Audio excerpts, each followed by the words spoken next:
What you need to know about opioids. What are opioids? Opioids are a class of drugs that encompass illicit drugs such as heroin and prescription pain relievers. These include oxycodone, hydrocodone, codeine, morphine, methadone, fentanyl, and others. All opioids are made from opium, which is a derivative of the poppy plant. These drugs are primarily used to reduce pain by interacting and binding with the opioid receptors associated with nerve cells in all parts of our bodies, including the brain. When prescription drugs are used responsibly and for short periods of time, reduction in pain occurs. These drugs also create a sense of calm, possible euphoria, and a state of relaxation. Unfortunately, many users will become addicted to the extremely pleasurable effects of opioid use. Opioid use is on the rise. Addiction has been designated a national health emergency, and it is a danger in the workplace. The opioid addiction epidemic. Drug overdose is currently the leading cause of accidental death in the United States. About 2/3 of these deaths are from painkillers and 1/3 is from heroin. Shockingly, the CDC estimates that 1 in 4 patients prescribed opioids is currently addicted. It's a staggering statistic. The current epidemic didn't start in dark alleys on the wrong side of town, though. Rather, it started in the offices of well-meaning doctors. Originally, post-surgical patients or those undergoing cancer treatment were prescribed opioids to help manage moderate to severe pain. Over time, physicians began writing prescriptions for long-term use of these powerful medications for people with problems such as chronic arthritic pain. It was with such long-term use that an epidemic was born. It should come as no surprise that communities around the world are fighting the opioid epidemic, and employers are not immune to finding this type of drug use in the workplace. Let's look at the breakdown of demographic information regarding prescription opioid drug use. Most prevalent use of prescription opioids occurs among adults who are 40 plus. Women are more frequent users than are men. Non-Hispanic whites are more likely to use opioid drugs than Hispanics are. What this means is that drug use is actually occurring most often in the group of individuals from which you'd least expect it. This also means that it is becoming increasingly difficult for employers and employees to recognize drug use in the workplace. It is important to undergo training to understand more about the problem, the risks, and the solution. Problems cause problems. Most people obtain opioid-based prescriptions legitimately from a doctor when they are experiencing moderate to severe pain. However, overuse of these medications has given rise to the opioid addiction epidemic. As more people have become addicted to opioids, prescriptions have become more difficult to acquire. If you visit a pharmacy counter in your local town, you may be unable to purchase cough syrup with codeine without a back order of several months. Lack of ability to purchase pain medication has contributed to increased drug-seeking behaviors by those addicted to pain medications. Many of these individuals have sought illegal and dangerous sources to obtain other types of opioids. For example, heroin from the street can be easier, cheaper, and purer to buy than pharmacy-sourced prescription pain relievers. This has led to a severe rise in heroin-related deaths in the U.S., which have tripled in the past 6 years. It's also very difficult to believe, but of the 20.5 million Americans 12 years of age or older who had a substance use disorder in 2015, 2 million involved prescription pain relievers, and 25% of these people were also heroin addicts. In addition, in 2014 and 2015, drug deaths linked to fentanyl, a powerful synthetic opioid similar to morphine but 50 to 100 times more potent, were particularly high. It is because of this that the new CDC prescribing guidelines encourages doctors to prescribe pain medications short-term, taking precautions to prevent patients from abusing medication. Opioids are called by many names. Opioids come in different packages and are called by different names. Many opioids are prescription-based products, but illicit drugs are also easily and readily available. It is important for employers, managers, and employees to know some of the brand names and street names of these dangerous drugs. Prescription brand names include Avinza, Butrans, Dolafine, Duragesic, Embeda, Exalgo, Fentanyl, Cadian, methadone hydrochloride, morphine sulfate, MS-Contin, Nucainta ER, Opana ER, OxyContin, oxymorphone hydrochloride, Palidone. Illicit drug street names include Apache, China Girl, Dance Fever, Dillies, Friend, Goodfella, Hillbilly, Heroin, Jackpot, Juice, Murder 8, Oxy 80, Oxycat, Perks, Tango and Cash, TNT. Identifying opioid use.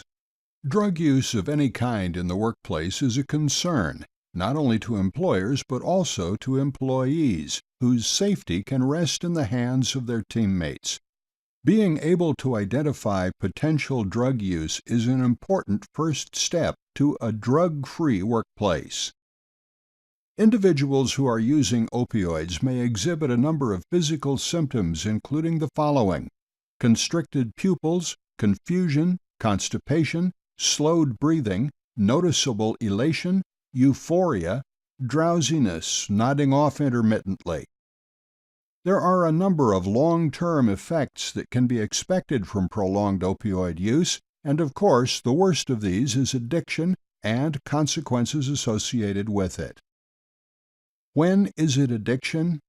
Though the symptoms above are also the result of following standard use guidelines, there comes a time when the line is crossed between proper use and addiction. Long-term effects are easily identifiable.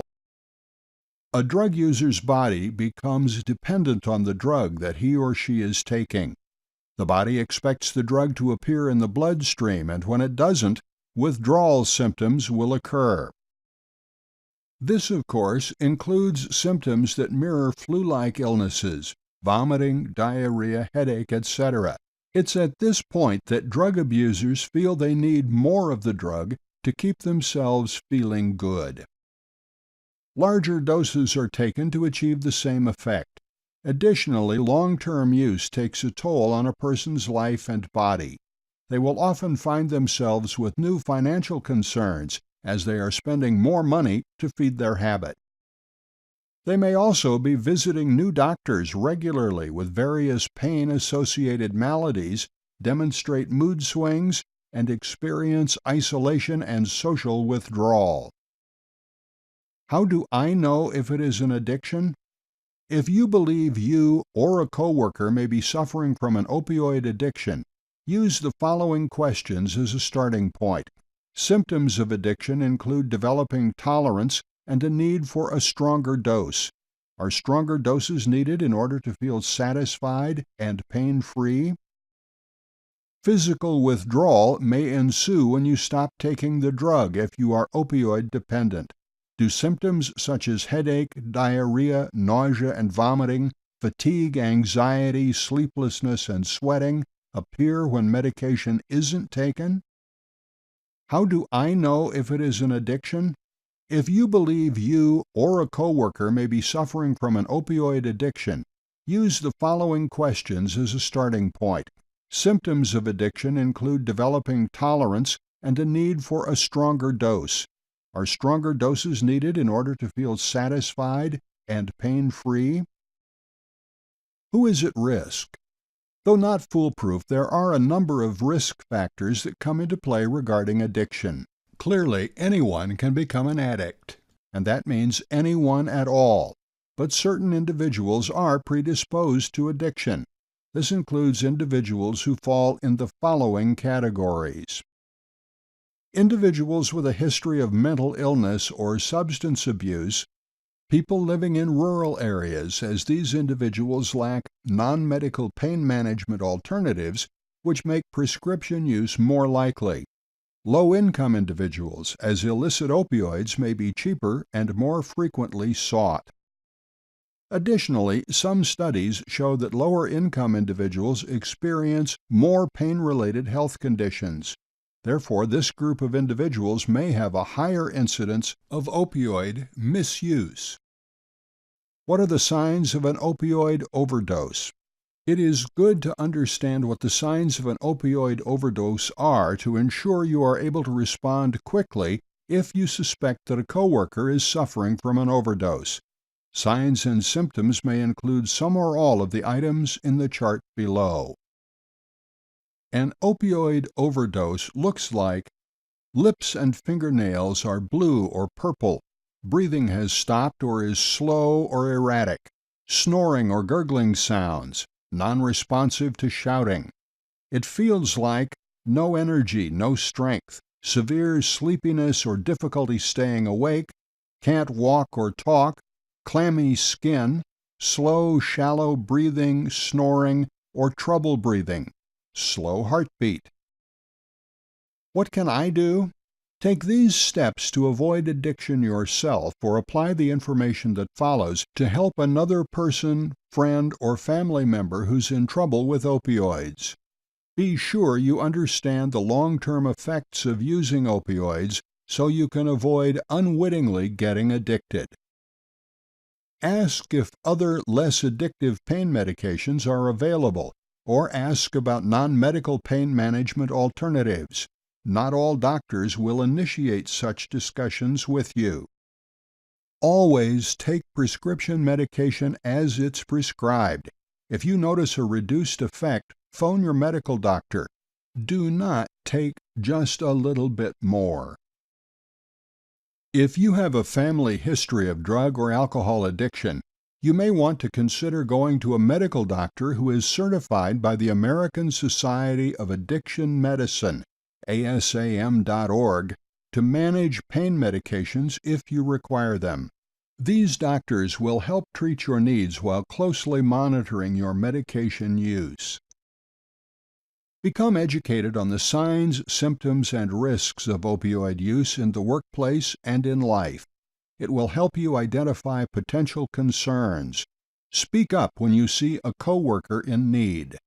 Don't be afraid to offer them help. If a family member, friend, or coworker appears to be addicted to a pain medication, do not enable him or her with money or by helping him or her obtain prescriptions. Opioid addiction requires treatment.